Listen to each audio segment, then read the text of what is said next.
ایک کسائی تھا، قصاب، ٹھیک ہے، اور اس کی ایک پڑوس کے اندر ایک خادمہ تھی، کام کرنے والی تھی، وہ اس کو بڑی پسند تھی، اس کی نیت اس کے بارے میں خراب تھی۔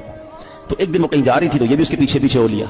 جب قریب پہنچا تو وہ خادمہ کہتی کہ دیکھو میرے قریب مت آؤ، دل تو میرا بھی تمہاری طرف مائل ہے، مگر یہ کام جو ہے نا یہ اللہ کو پسند نہیں ہے، اللہ کا خوف کرو، مجھے اللہ سے ڈر لگتا ہے۔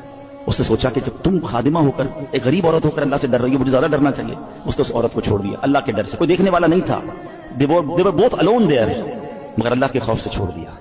لیکن اب جب واپس آنے لگا نا تو راستے میں بڑی گرمی تھی، پانی دور دور تک نہیں تھا، پیاس سے نڈھال ہو گیا، اس سے مرنے کے قریب ہو گیا۔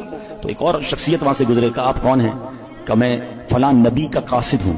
ایک نبی علیہ السلام کے ساتھ رہتے تھے اور ان کے قاصد تھے، پیغام پہنچاتے تھے، وہ بھی پیاس تھے۔ آپ کا حال کیا؟ کہ میں بھی بالکل پیاسا ہوں۔ چلیں حضور دونوں مل کے دعا کرتے ہیں۔ تو وہ جو نبی علیہ السلام کا قاصد تھا کہ تم بھی دعا کرو، میں بھی دعا کروں۔ کہا میں تو گناہگار آدمی، کسائی ہوں، آپ اللہ کے نبی کے ساتھ رہتے ہیں، آپ دعا کریں۔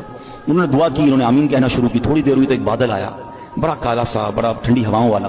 ان دونوں کو سکون ہو گیا، کہا چلو چلتے ہیں، پانی تلاش کرتے ہیں، ریلیکسیشن تو ہو گئی۔ تھوڑا آگے گئے، اب راستہ دونوں کا ٹرن ہونے لگا۔ تو جو اللہ کے نبی کے قاصد تھے وہ مثال کے طور پر رائٹ ٹرن ہوئے، یہ کسائی کو لیفٹ ٹرن ہونا تھا، یہ قصاب لیفٹ ٹرن ہوا، بادل اس کے ساتھ جانے لگ گیا۔ اللہ کے نبی کے قاصد نے کہا تم تو کہتے تھے عام سا آدمی ہوں، کوئی نیک عمل نہیں، تمہارے ساتھ تو بادل جا رہا ہے۔ کہ واقعی کوئی نیک عمل نہیں ہے، بس آج ایک واقعہ ہوا، گناہ کرنے جا رہا تھا، میں تو غلط آدمی ہوں، برا کام کرنے گیا تھا۔ ہاں یہ بات ضرور ہے کہ موقع ملا تو اللہ کا خوف آ گیا، میں اس لیے پیچھے آ گیا۔ وہ اللہ کے نبی کے قاصد کہتے ہیں کہ توبہ کرنے والوں پر رب ایسے ہی انعام فرماتا ہے۔ ہائے ہائے، ہم گناہ کریں، اسے ناراض کریں اور توبہ کر لیں تو وہ کیسے معاف فرماتا ہے۔